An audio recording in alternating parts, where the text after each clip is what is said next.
Bonsoir à tous. Merci de me donner la parole pour parler d'un sujet qui m'est cher, qui est celui du soutien de la recherche en psychiatrie. Je me présente effectivement comme on m'a incité à le faire, donc je suis psychiatre, je suis responsable du pôle de psychiatrie et d'addictologie qui se trouve à Créteil, au hôpital Henri Mondor, qui est sur cette diapositive en bas à gauche. Je dirige aussi un laboratoire de recherche INSERM, qui est un laboratoire de psychiatrie translationnelle, et comme on vient de le rappeler, je suis aussi directeur de la Fondation Fondamentale, qui est une fondation de coopération scientifique qui a été créée maintenant il y a 11 ans par le ministère de la Recherche et le ministère de la Santé, et qui a un statut privé, mais qui est entièrement soutenu par des structures publiques qui sont des universités parisiennes, l'INSERM, la PHP et le CEA. Alors je crois que j'ai très précisément 12 minutes pour vous convaincre du fait que soutenir la recherche en psychiatrie en France, c'est vraiment une urgence, c'est vraiment un enjeu de santé publique, et pour le faire, je vous propose de suivre et de décrire les 3 points qui sont décrits sur cette diapositive. Le premier, c'est pourquoi est-ce aussi important de soutenir la recherche et l'innovation en psychiatrie, pourquoi est-ce qu'il faut le faire maintenant, pourquoi c'est vraiment une urgence, et puis comment est-ce qu'on peut le soutenir, quelles sont les priorités de cette recherche. Premier point, je voudrais vous rappeler quelques chiffres pour vous montrer à quel point les maladies psychiatriques, c'est un vrai sujet majeur de santé publique. Je vous rappelle, mais vous le savez puisque vous êtes ici et que donc vous partagez cette conscience et cette motivation, il y a 12 millions de Français qui sont atteints chaque année par une maladie psychiatrique. C'est essentiellement un début chez des jeunes adultes.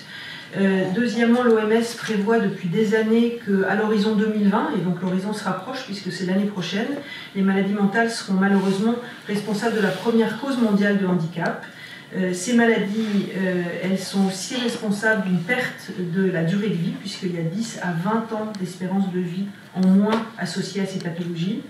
Et ça explique qu'elles soient aussi, comme c'est représenté sur cette diapositive, la première cause de ce qu'on appelle les DALI, c'est-à-dire le nombre d'années de vie perdues à cause d'une maladie. Elles sont de 20% pour les maladies mentales, par exemple, contre 5% pour les maladies neurologiques. Elles sont aussi, en plus de cet enjeu considérable pour les sociétés que nous sommes, elles sont aussi responsables d'un enjeu économique majeur, puisque nous avons démontré à la Fondation Fondamentale, et ça a été depuis largement répliqué, que les coûts directs et indirects associés aux maladies mentales sont responsables d'un coût de 109 milliards d'euros par an.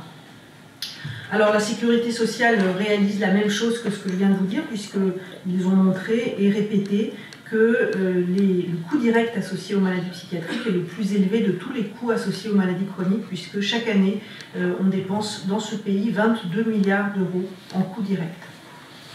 Et voilà, juste pour vous représenter le poids de la schizophrénie, par exemple.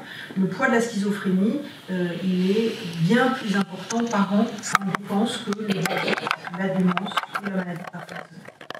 Alors face à ce poids extrêmement important pour nos sociétés, on a fait un certain nombre d'études, et en particulier cette étude qui a été faite avec l'URTECO Île-de-France, avec Isabelle Durand-Zaleski, a comparé dans 3 pays, que sont la France, l'Angleterre et les États-Unis, le coût lié aux maladies mentales et l'investissement que font nos sociétés pour soutenir la recherche en psychiatrie. Et ce coût, il est représenté en bleu ciel, et vous voyez que la France ne fait pas partie des premiers de la classe, puisque la France ne consacre que 2% du budget de la recherche biomédicale à la recherche en psychiatrie, contre 7% en Angleterre et 11% aux États-Unis. Donc il y a un vrai retard, il y a un vrai enjeu, alors même que beaucoup d'organismes ont démontré que le retour sur investissement de la recherche en psychiatrie est le plus élevé de toutes les disciplines médicales, il est voisin de 37%. Alors pourquoi est-ce qu'il faut soutenir la recherche? Pourquoi est-ce qu'il faut le faire maintenant? Et souvent quand on parle de recherche en psychiatrie, on se représente des gens avec une blouse blanche, une pipette à la main, et qui trouvent des choses qui sont extrêmement éloignées de la vie quotidienne de nos patients, des familles et de nous médecins. Et en fait, je voudrais juste vous donner quelques exemples pour vous montrer que la recherche clinique en psychiatrie, elle peut avoir un impact immédiat, et que c'est pour ça qu'il faut la soutenir.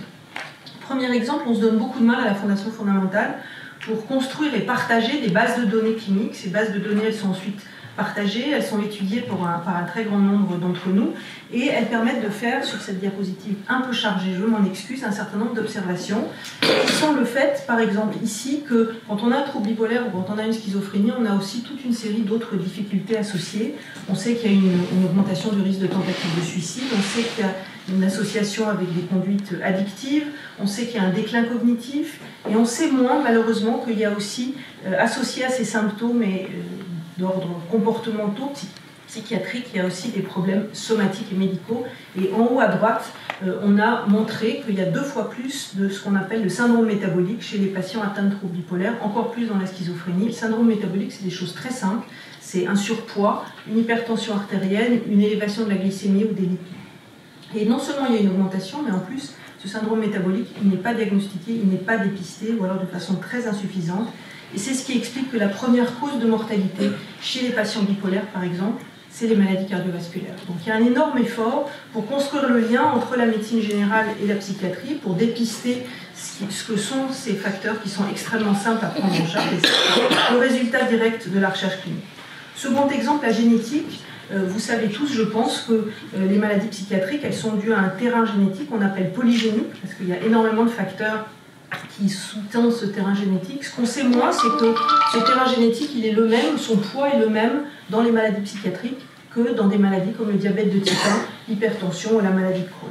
Juste quelques exemples de résultats qui ont été obtenus dans mon laboratoire pour vous dire que, en mettant en commun toutes les données génétiques qui sont recueillies dans le monde entier, en haut à gauche, dans un consortium, on a pu montrer qu'il y avait énormément de ressemblances et de facteurs génétiques partagés entre plusieurs pathologies psychiatriques, que sont les troubles bipolaires, la schizophrénie, la dépression ou l'autisme.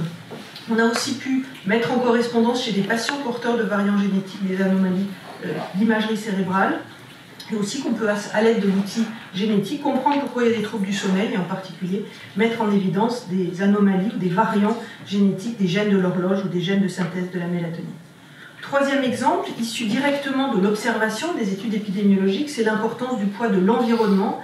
Et on a montré au cours de cette grande étude européenne auquel nous avons participé, qui s'appelle EUGEI, qu'il y a toute une série de facteurs environnementaux qui sont associés, augmentent le risque de survenue de schizophrénie, comme les complications obstétricales, les infections précoces, les stress sévères, la prise de cannabis, la saison de naissance, la pauvreté et l'isolation sociale, la migration et le fait de vivre en ville.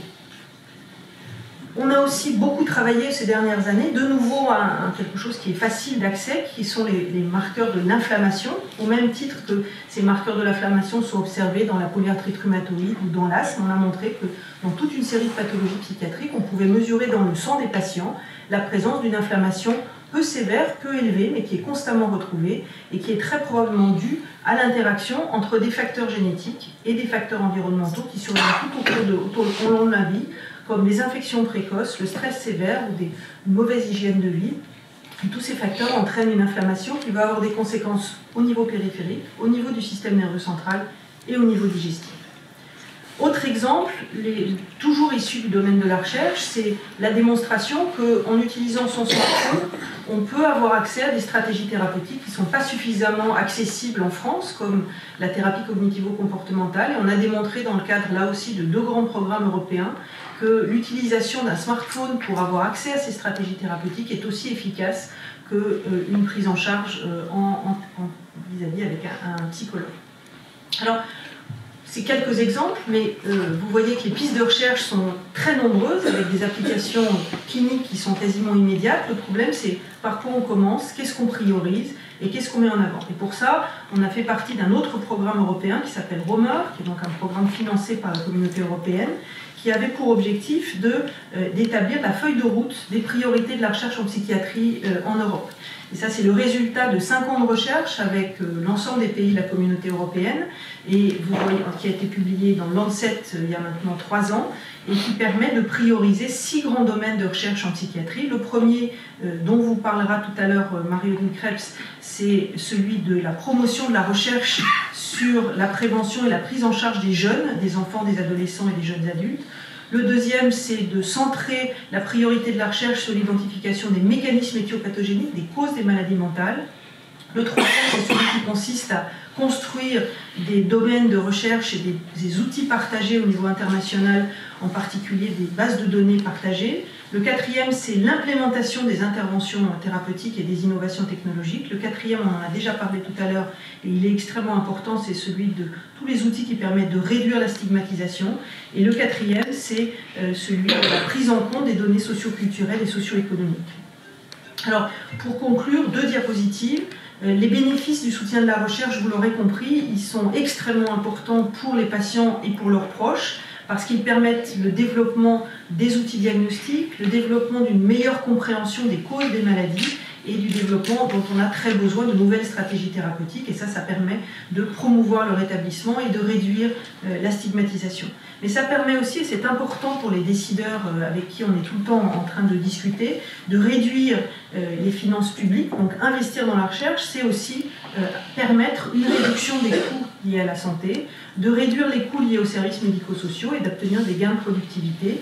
Et puis j'oublie pas qu'on est chez Orange, et donc je veux aussi souligner que la recherche, c'est aussi créer un certain nombre d'opportunités de développement, de nouvelles stratégies thérapeutiques, d'innovation diagnostique et technologique grâce à la participation de l'industrie.